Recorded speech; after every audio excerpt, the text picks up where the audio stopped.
Buongiorno, allora, Quentin Tarantino. Allora, faccio solo la prima domanda. Allora, la mia prima domanda è questa. Si favoleggia spesso di sequel, di film, di suoi film, di remake, di altri film che possano espandere un universo che è già esplorato, appunto, mi riferisco per esempio alle Iene o a Kill Bill. Perché ha pensato di, appunto, espandere questo mondo, i personaggi, la mitologia legata a questo mondo attraverso questo romanzo che qui conoscete, Quentin Tarantino, C'era una volta a Hollywood, edito dalle Navi di Teseo.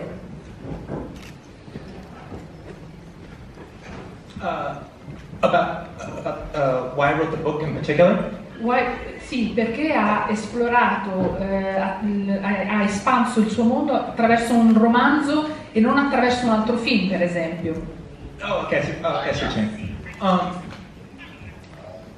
well, in this case, it literally was a situation where I grew up reading movie novelizations. They were very, very popular in the 70s and even into the 80s. And in fact, they were probably the first adult books that I read, and you weren't reading just YA literature. And I loved them. I had a great time. I read novelizations for movies I never even saw. And so it was something about, about 3 years ago. I started thinking about them, and I still have a bunch of them. And so I dug them out and started going through them and thinking about, what a fun genre this is. And I started rereading some of the ones that I liked and reading some of the ones that I never got around to. And I go, wow, these are really cool. This is really, really fun. I should do one of these for my movie. For one of my movies. That would be a neat idea. That would be a nice thing. And then also, it even kind of goes in with my whole low art, high art thing, where I've always promoted exploitation movies and B movies, and right, the novelization is about the lowest form of literature that there is. Like only filthy, dirty books exist a little bit lower than novelizations as far as most literary critics are concerned. So my first idea was maybe to do a novelization of Reservoir Dogs. Because I thought, it's a nice little crime gangster book that would go right in the crime mystery section of a bookstore. It would be kind of perfect. And so I wrote the first couple of chapters of a Reservoir Dogs book, and then I thought, what the fuck am I doing? It should be Once Upon a Time in Hollywood. It's the last thing I did. People seem to really like it, and it would probably do really well. Not only that, I had so much material. I'm not talking about a scene I shot that I didn't use in the editing. I'm talking about I did so much research on the characters, of finding out who they were and writing things that I knew would never ever make it into the movie, but would tell me who they are. It was a way for me to learn about Rick's career. It would be a way for me to learn about Cliff's past. It would be a way for me to understand Sharon's dynamic with Jay Sebring. And so since I had all this stuff that I knew would never be in the film, it was like, well, this is obviously the one. People would be interested in it. It has a lot of fans. And I just had a wealth of material. And it just also, the last little thing about it was, on one hand, it's a novelization of my movie, but on the other hand, it's also a Hollywood novel. And that's its own subgenre, novels about Hollywood. And I think this is a pretty good Hollywood novel.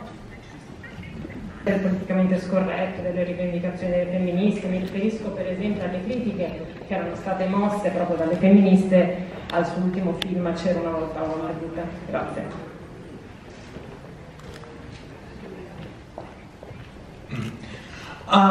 I think it's harder now.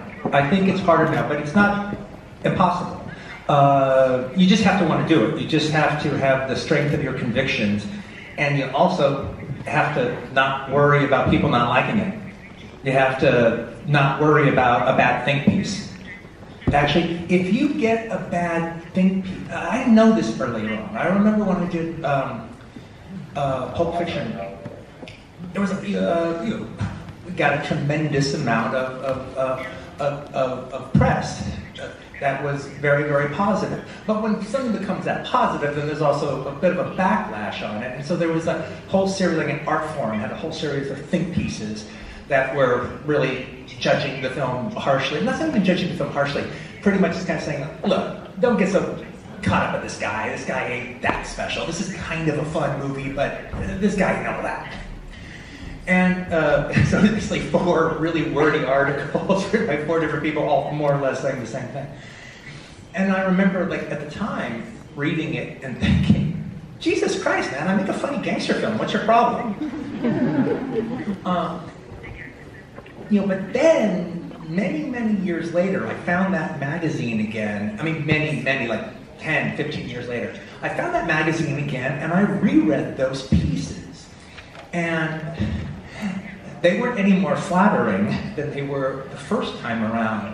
But I realized, no, Quentin, you can't get sensitive about stuff like this, and you can't take this kind of stuff personal. If your movie is actually becoming part of the conversation, if you've actually reached the zeitgeist, where your movie is actually something to talk about, it's not just a 90 minutes or 2 hours, or in my case, 2 hours and 45 minutes usually. All right. A nice little entertainment to be forgotten about as soon as you leave. If it's actually going to make its mark, then you're going to have people who don't like it. And you're going to have people who are going to respond badly against it. And in a way, if you don't take it personal, they're helping you out. They are making a give and take. They're saying, actually, they are, for as unflattering as they are, they're saying your movie is worth talking about, simply by virtue of 10,000 words, right, to say it. And, and the point being is, no, that is one of the reasons why Pulp Fiction was such a thing, is, it had its strong defenders, and it had its strong people who were like, whoa, what the fuck? No, stop everybody, stop. Well, that's a conversation. That means your movie meant something. And now as time goes on, if you're filming something like Pulp Fiction, then it kind of doesn't get talked about that much anymore as far as that's concerned. It kind of owns its spot on the shelf. But the way it gets to that spot on the shelf is because it was a vital piece of work that people applauded and they didn't. So thus, consequently, though, you got to have the balls to actually handle that. You got to have the balls to have people call you names, and people not like the movie, and people write bad think pieces. You'll get through it. It's fine, all right? That's part of the conversation. And you have to remember, one of the legacies of Pulp Fiction is, yes, I think we're in an incredibly repressive time right now, but the 80s was just as oppressive. It just had a slightly different personality than now. And you could say the permissiveness of the 90s, when the pendulum swung back, Pulp Fiction was a big part of that. So thus, I was still dealing with a movie-going public and a press that was still coming from a 1988 perspective when I did Pulp Fiction. So, if they had already gotten there to where they, to where the press was like when Seven came out, if the press was already there when Pulp Fiction came out 4 years later, it wouldn't be the same response, at least as far as like the outrage from the people who didn't respond to it or the bad think pieces. I think I got a little too rambling, but that's the idea. I think it remains to be seen. I don't know. I think it remains to be seen. A good thing I can say is I own a revival house in Los Angeles called the New Beverly, and since we opened up again with the pandemic, we've never been back. It's been fantastic. We kind of sell almost every show. I mean, it's crazy. There was such a hunger for it, and I guess I'm betting that cinema isn't dead because I just purchased another theater. But that's also cinema on a more boutique kind of level. All right, if you're talking about a world where movies are opening up in the case of America, 3,000 cinemas, I don't know. And it all remains to be seen. but I do know that I feel very lucky that we did Once Upon a Time in Hollywood in 2019, because it does feel like I'm the bird that flew through the windowsill just as the window slammed shut, and practically caught my tail feathers in the window. And as far as Kill Bill 3 is concerned, I have no idea what my 10th movie is going to be. That's a possibility.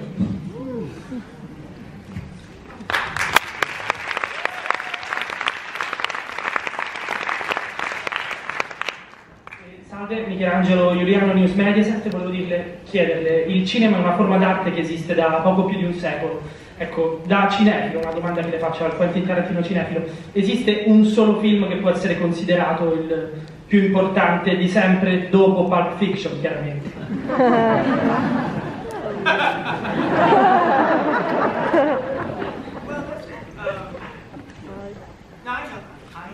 I know I need to use my microphone somewhat.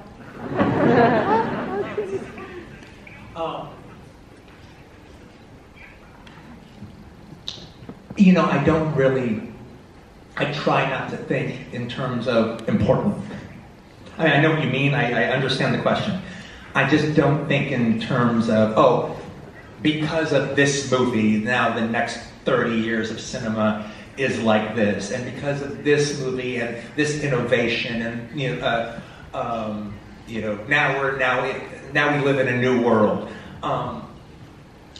I guess I've never thought that was that important. I mean, it's important at the time, but I actually appreciate that you said important, but I don't know. I guess I just don't think like that. Allora, non so chi aveva il microfono, comunque c'è anche una domanda qui da un po'.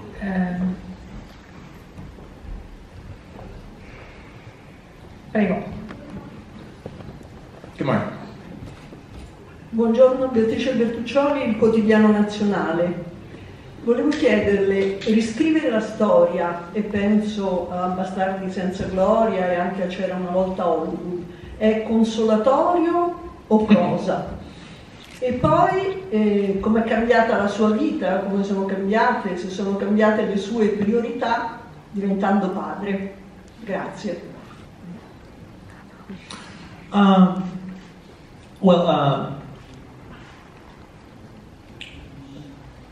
Well, the rewriting history, that just happened during the writing.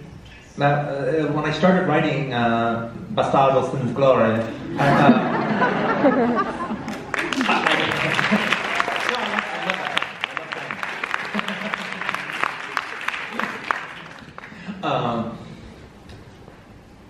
I didn't plan on doing that. It was so it wasn't this idea that, oh, from the very beginning, the reason I'm doing this is to change history. I basically wrote myself in a corner, and I didn't know how to get out of it, so I just decided to kill Hitler. and that seemed to be pretty good. People seemed to really like that. And so then I think I've kind of done a rewriting history trilogy with that and Django and Once Upon a Time in Hollywood. Somebody said something to me, I did an interview, and somebody said, okay, so you're using the ending that you used in Inglourious Bastards for Once Upon a Time in Hollywood.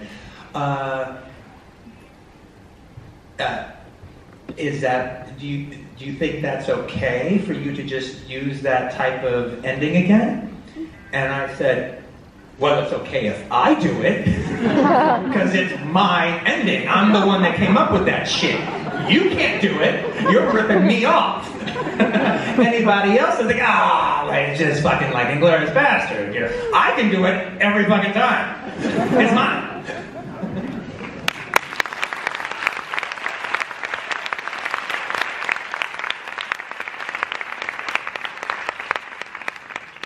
As far as the thing about me becoming a father, well, my priorities have changed a little bit for the simple fact that by the time I had a son, it was you know, almost calculatedly set up to be towards the end of my film career. So there's kind of a reason that I had him now. It's you know, and I didn't have a child 15 years ago, or 20 years ago, or 9 years ago. You know, this is you know, my entire, coming to the end of the film career, my, you know, all my priorities have changed to quite a degree. Guarda, spero che arriveremo tra un po', prego. Sì, buongiorno, Andrea Giordano per Icon. Due domande se posso. La prima riguarda due temi che secondo me nel suo cinema sono molto presenti, cioè l'epica e la morale. Devo sapere quanto sono importanti invece nella sua vita. E poi l'ultimissima cosa, il lasciare traccia, il pensare che Tarantino sia diventato comunque una parola e quindi non soltanto una persona, ma che rimanga per sempre per quello che ha fatto. Grazie.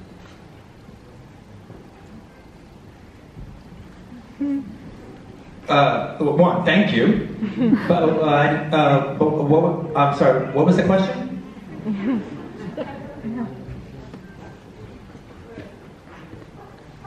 Okay, well, what?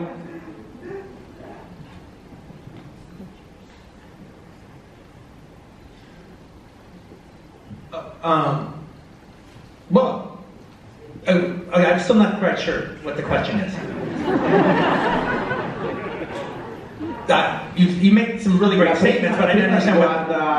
Il rapporto tra epica e morale, quanto è importante per lei oggi questi due temi e il fatto poi la consapevolezza di rimanere nella storia. Lei che stop. Okay, you keep saying the word ethics and morality. What's the question? How important are you? Ethics? Ethics. Oh, I thought you were saying ethics. I think you are saying ethics, aren't you?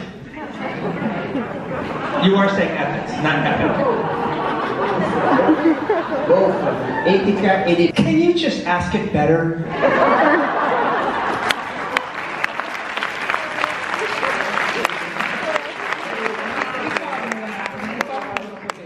Quindi voglio soltanto chiedere se questi due valori, questi due temi che nel suo cinema sono presenti, secondo me, hanno un valore anche nella sua vita, cioè l'aspetto epico, coraggioso che io vedo nei suoi personaggi, ma anche questa moralità, questo difendere a spada tratta certi tipi di valori. Tutto qua, grazie.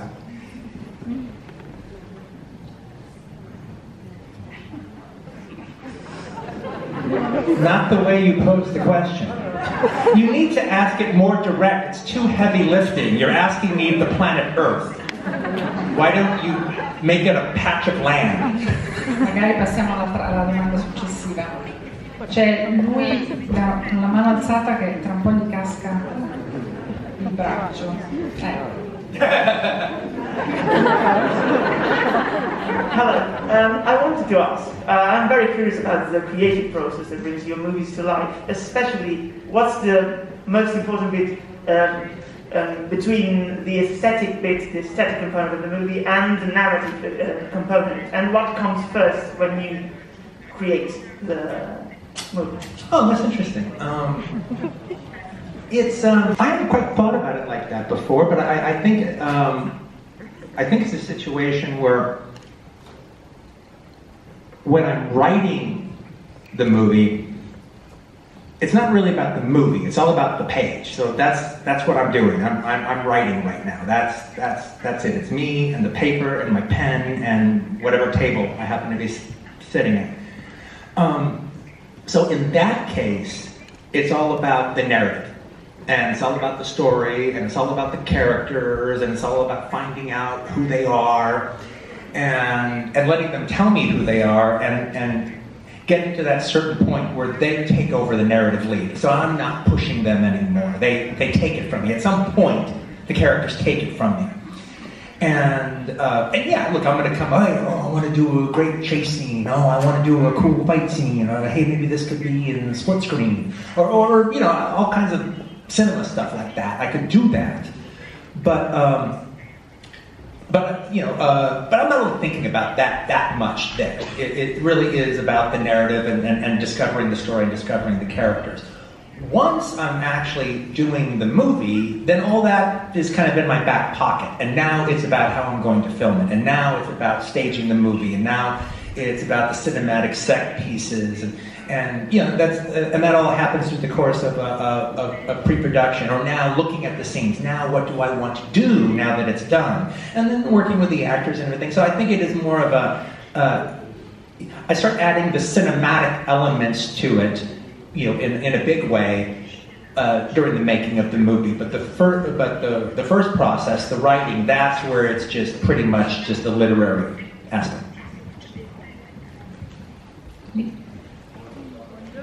Io vorrei chiedere, tra tutti i personaggi dei suoi film, secondo lei qual è quello con cui andrebbe più d'accordo e quale invece quello con cui litigherebbe di più?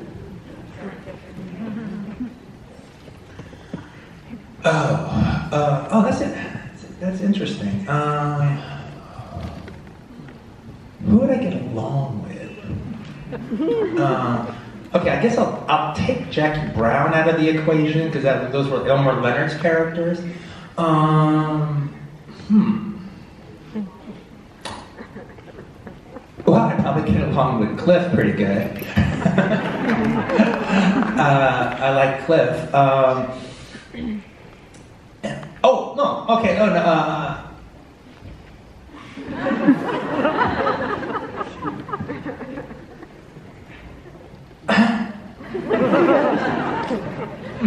Yeah, I'll say. I'll say Cliff, and actually probably the one that I would argue with the most. I mean, look, the one that I hate is Calvin Candy. Okay, I wouldn't be arguing with him. But the one that I would argue with the most is probably Rick Dalton.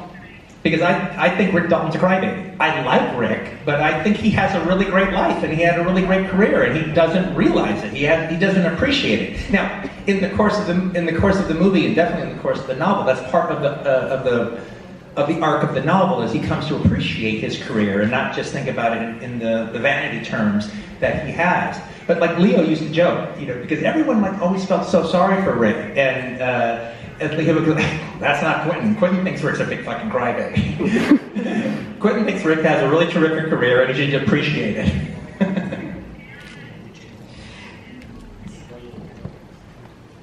Hello, hi, here.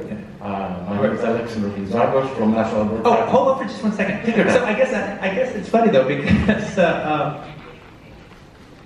I guess you just pointed out in the question though that while I like my characters, it's not necessarily like I want to hang out with them.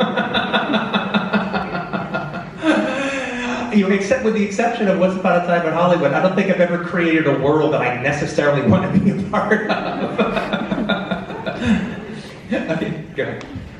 Hello, it's so nice having you here. Thank you. My name is Alexander from National Broadcasting Corporation of Greece.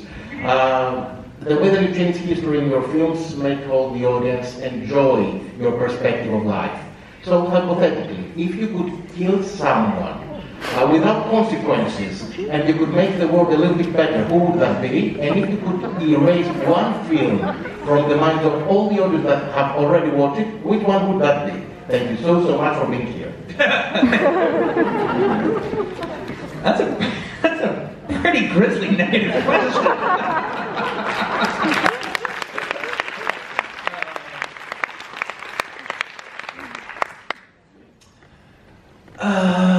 Okay, well, I think you're being silly with the question, so my answer is coming from a silly place.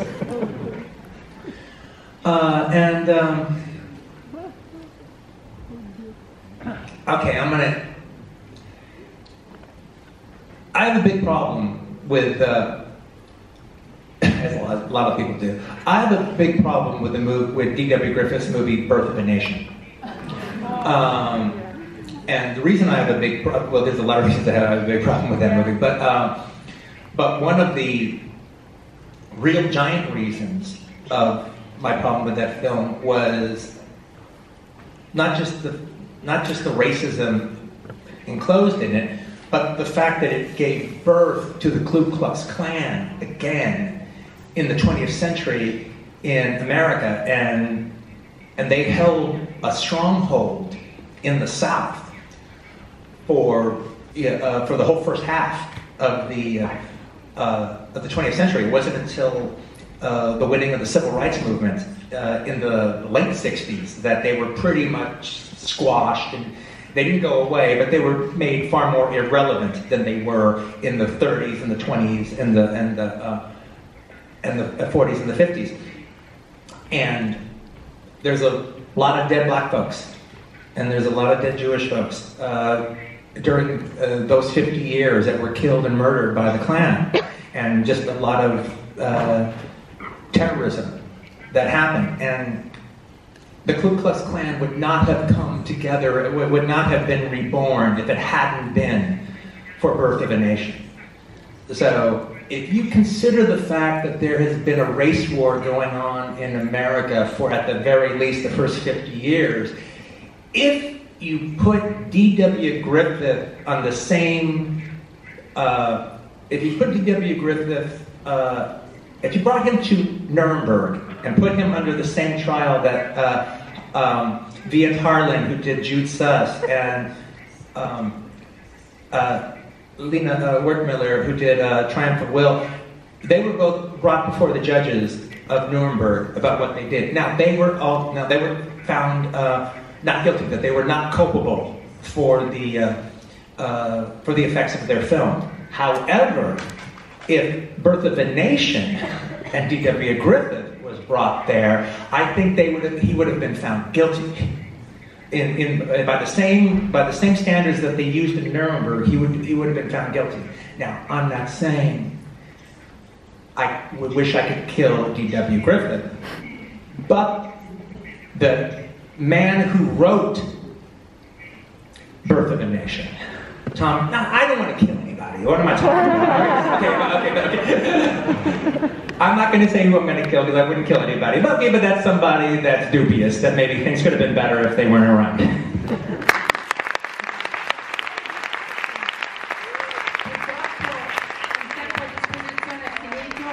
Ringraziamo moltissimo Quentin Tarantino per essere stato qui.